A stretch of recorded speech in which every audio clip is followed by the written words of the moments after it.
নমস্কার, আপনারা দেখছেন ট্রাভো নিউজ বাংলা, সংবাদ, ভ্রমণ, বিনোদন সারাক্ষণ। আমি দিয়া রয়েছি আপনাদের সাথে। আচ্ছা, জানেন স্ক্যাল্পের জন্য স্ক্যাল্পের ক্লিনজারের জন্য কোনটি বেশি ভালো, কাঁচা দুধ নাকি টক দই? সেটাই আজকে জেনে নিন। প্রাকৃতিক উপাদান হিসাবে চুলের যত্ন নেবার জন্য দুধ ও দই দুটি দারুণ বিকল্প। স্ক্যাল্পের ধরন হিসাবে, চুলের অবস্থা হিসাবে এটি নির্ভর করে যে আপনি দুধ ব্যবহার করবেন নাকি টক দই। টক দইয়ের মধ্যে প্রোটিন, ভিটামিন ভরপুর থাকে। টক দই খুশকি দূর করতে সাহায্য করে এবং স্ক্যাল্প পরিষ্কারও রাখে।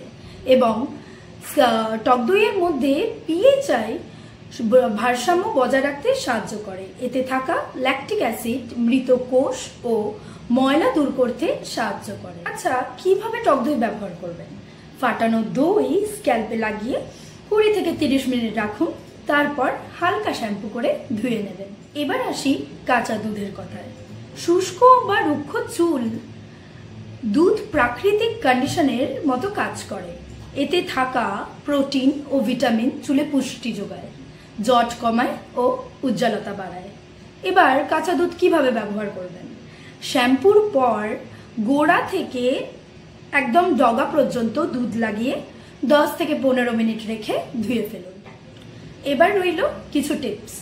তেলে স্ক্যাল্পের জন্য টক দই আর খুশকো চুলের জন্য কাঁচা দুধ বেশি উপকারী। চাইলে দুটো মিশিয়ে মাস্ক হিসেবে ব্যবহার করে ফেলুন, তাহলে পাবেন পুষ্টিকর উজ্জ্বল চুল। এরকম বিস্তারিত খবর জানতে চোখ রাখতে হবে ট্রাভো নিউজ বাংলার পর্দায়। ট্রাভো নিউজ, সংবাদ, ভ্রমণ, বিনোদন সারাক্ষণ। এতক্ষণ আমি দিয়েছিলাম আপনাদের সাথে। দেখা হচ্ছে নতুন একটি খবর নিয়ে।